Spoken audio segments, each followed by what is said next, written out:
তোর সাথে ছেলেটাকে এই ছেলে আমি চিনি না। আপনি কে জানতো এখান থেকে? তুমি আমার চিনো না? না আমার বলে চিনো না? একদম খারাপ মিথ্যা কথা কইতাছে। এক লোকে ঘুরে আজকে শপিং করছি আমরা। একটা কথা কই, ওর লোক আমার বিয়ে ঠিক করে জামাই নাকি? বিয়ে? হ্যাঁ। স্নেহা বিদেশ থেকে পড়ালেখা করে ডাইনিয়াকে বিয়ে করছিস? দোস্ত বিশ্বাস কর আমি এই ছেলেটাকে চিনি না। স্নেহা, তোমার লেভেল এত নিচে পড়ে যাবে মানে স্পিচলেস, জাস্ট স্পিচলেস।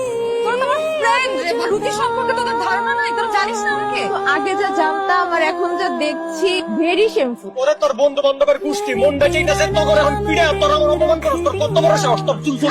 এই সমস্ত ফকিন্নিদের আমার আগে থেকে চেনা। লুঙ্গি পরে আসছো ঢাকা শহরে? হ্যাঁ তো লুঙ্গি কি করছো? তোর একটা লুঙ্গির ভিতরে ঢুকা মেরো। স্নেহা কাজটা কিন্তু একদমই ঠিক করলি না। কি আর কি ঠিক করবো রে তখন লগে? আর কি ঠিক কর- তুই কি গ্রাম থেকে শহরে আসছো গুন্ডাগিরি করতে? জানো তোমার কত ভালো ফ্রেন্ড, কিভাবে বুঝবা? কারণ তুমি তো গাইয়া জোকার। আমি তো ম্যানারলেস জোকার গাইয়া। তোমার সাথে আমার কোনো ভাবেই যায় না।